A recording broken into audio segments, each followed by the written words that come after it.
Hammaga assalomu alaykum. Ushbu videoni ko'ryapsizmi? Demak, orangizda hakerlikka qiziqadigan va kiberxavfsizlik sohasiga qiziqadigan odamlar juda ham ko'p bo'lsa kerak. Va albatta ushbu odamlar o'zingizga hatto bir marotaba Wi-Fi ni buzish imkoni bormi va buni qanday imkoni bor bo'lishi mumkin?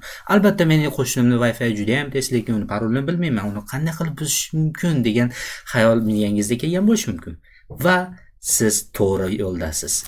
Men sizlarga bugun qanday qilib Wi-Fi ni buzish yo'llarini sizlarga o'rgataman. Albatta bu faqat educational purpose.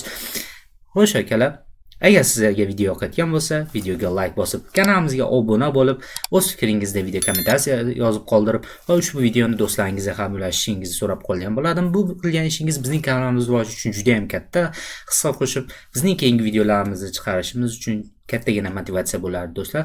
Xo'sh akalar, sizlar tayyor bo'lsangiz, unda biz videomizni boshladik do'stlar.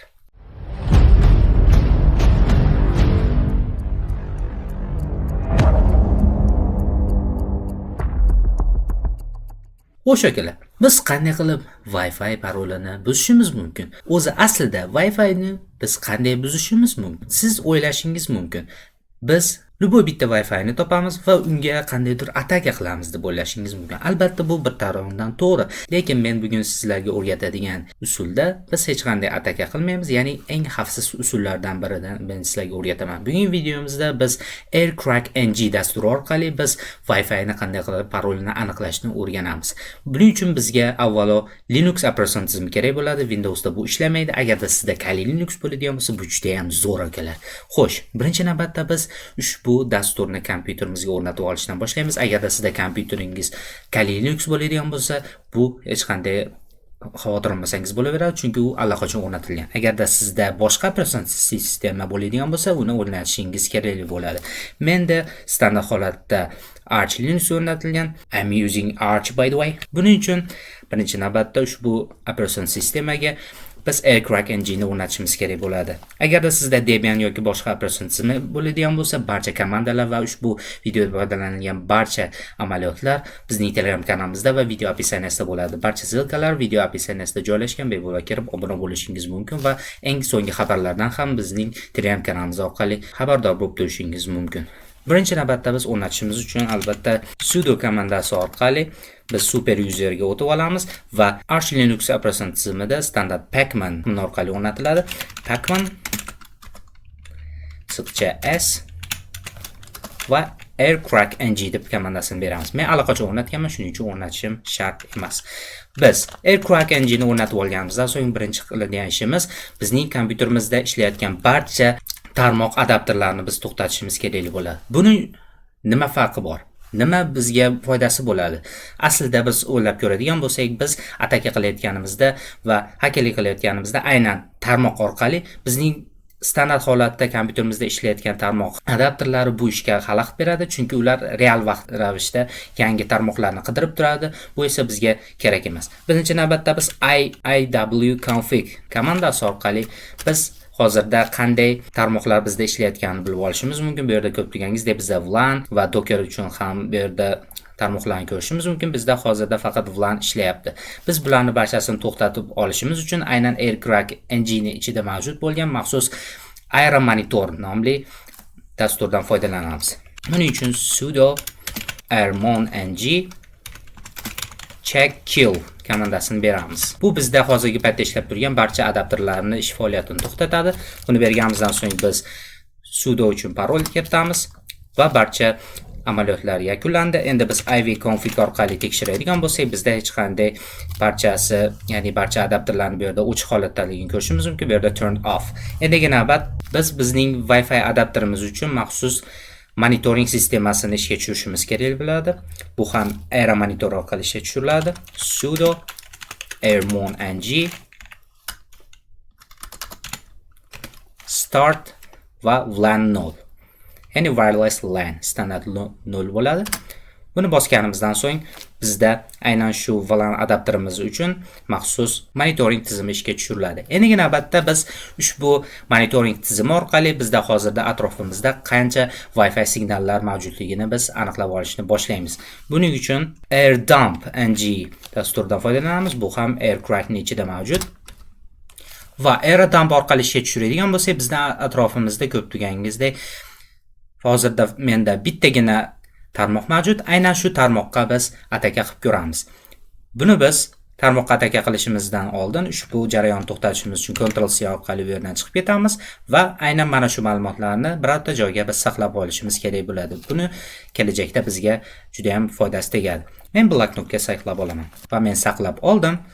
Endi keyingi qiladigan ishimiz aynan shu ma'lumotlar asosida biz Wi-Fi dan maxsus handshake'larni yig'ib olamiz. Va ushbu jarayon haqida qisqacha ma'lumot berib o'tsam, handshake jarayoni o'zi qanday jarayon hisoblanadi? Buni idishga quyilayotgan maxsus suv oqimi asosida men tushuntirib beradigan bo'lsam, ya'ni idishga quyilayotgan suv oqimini tasavvur qiladigan bo'lsak, idishga bir maromda suv oqib turmoqda. Va ushbu oqayotgan oqim atrofida maxsus qobiq mavjud. Ya'ni ushbu qobiqni biz Wi-Fi ni paroli deb hisoblashimiz mumkin. Ya'ni ushbu qobiq ushbu oqib turgan oqimni uzilib qolishini oldini oladi. Ya'ni biz parol bilmasak, ushbu oqimga hech qanday ta'sir ko'rsata olmaymiz. Lekin aynan ushbu dastur orqali biz oqimga turtki berish orqali ushbu oqimni qandaydir silkitish imkoniga ega bo'lamiz. Idishga tushayotgan oqim biz unga zarba berishimiz orqali silkinadi va kichkina shanslar orqali ushbu oqimdagi suv tashqariga chiqadi va aynan shu tashqariga chiqqan biz tomchilarni biz yig'ib olish orqali ushbu Wi-Fi haqidagi barcha ma'lumotlarni biz yig'ib olamiz. Aynan shu yig'ib olingan ma'lumot orqali biz virtual ravishda ushbu Wi-Fi ni parolini bilib olishimiz mumkin. Ya'ni biz to'g'ridan-to'g'ri Wi-Fi ga ataka qilmaymiz. Chunki bu juda ham xavfli. Bu xuddi eshikning oldiga borib turib o'g'irlik qilishga o'xshaydi. Biz ushbu handshaking orqali to'g'ridan-to'g'ri birga-bir kopiya orqali olingan Wi-Fi ni shifrlangan ma'lumotlarni olamiz. Ushbu shifrlangan ma'lumotni ochish uchun faqatgina Wi-Fi ni parolini kiritish orqali biz ochishimiz mumkin. Aynan ushbu AirCrack dasturi aynan shu shifrni yechish uchun ketma-ket parollarni kiritib ko'radi va ularni qaysi biri to'g'ri kelsa, bu Wi-Fi ni paroliga to'g'ri keladi. Aynan shu orqali biz Wi-Fi parolini olamiz. Va keyingi qiladigan ishimiz biz handshaking jarayonini boshlaymiz. Handshaking jarayonini boshlash uchun quyidagi uzun ko'rinishdagi komandani yozishimiz kerak bo'ladi. Bu yerda biz nimani yozyapmiz? Bu yerda AirDump ng dan so'ng biz BSSID, ya'ni boyagi mana shu Wi-Fi signalni tarqatayotgan stansiyamizning BSSID sini biz bilishimiz kerak bo'ladi va uni qaysi kanal orqali signal tarqatayotganligini. Ya'ni bu yerda ch yozuvi, ya'ni channel nomida bu yerda 11-kanaldan va ushbu BSSID orqali jo'natyapti. Aynan mana shu ma'lumotni biz bu yerga kiritish orqali biz maxsus faylga handshake fayllarni, ya'ni ma'lumotlarni saqlab olamiz. Biz bu yerga ularni barchasini kelinglar birma-bir qo'yib chiqamiz. Birinchi buni kopировать qilamiz va BSSID ga o'rniga qo'yamiz. BSSID ni o'rniga qo'ydik va kanalni ham joyini o'zgartiramiz. Va handshake uchun fayl nomini ham o'zgartirib qo'yamiz. Kelinglar boshqacharoq nom, masalan back4 handshake deb nomlab qo'yaman. Siz o'zingiz xohlagancha nom qo'yishingiz mumkin. Va buni biz ishga tushiradigan bo'lsak va dastur ushbu Wi-Fi dan uzilish holatini kutishni boshlaydi. Ya'ni qachonki ushbu Wi-Fi ga qandaydir ulanib turgan stansiya, bu yerda ko'rib turishimiz mumkin, bitta stansiya ulanib turibdi. Ya'ni handshake olish uchun kamida bitta dona qurilma ushbu Wi-Fi ga ulanib turgan bo'lishi kerak. Va biz maxsus zarba berish orqali ushbu ulanib turgan Wi-Fi ga ulanib turgan qurilmani uzilishga majbur qilamiz va u qisqa soniyalarda uzilgan holatda biz Wi-Fi haqidagi ma'lumotlarni yig'ib olishni boshlaymiz. Buning uchun ushbu jarayonni to'xtatib qo'ymasdan yangi terminal ochamiz. Va ochganimizdan so'ng ushbu terminaldan biz AirPlay ng dasturi orqali ushbu deoff komandalarini beramiz, ya'ni qayta ulanish. Qayta uzish komandasi. Bu yerda 10 ta qayta uzish komandasi berilyapti va undan so'ng biz boyaga BSSID IDsini bu yerga kiritishimiz kerak bo'ladi, ya'ni stansiyaning BSSIDsi. Va stansiyaning BSSIDsini bu yerga kiritdik va bu yerda handshaking jarayoni ketyapti. Biz handshake jarayoni olinganda yuqori o'ng burchakda aynan mana shu joyda bizning Wi-Fi'mizda handshake ma'lumotlari chiqishi kerak bo'ladi. Aynan shundan biz bilib olishimiz mumkin. Va biz jarayonni boshlaymiz. Sudo uchun password kiritamiz. Va handshake jarayoni, ya'ni zarba jarayoni ketyapti.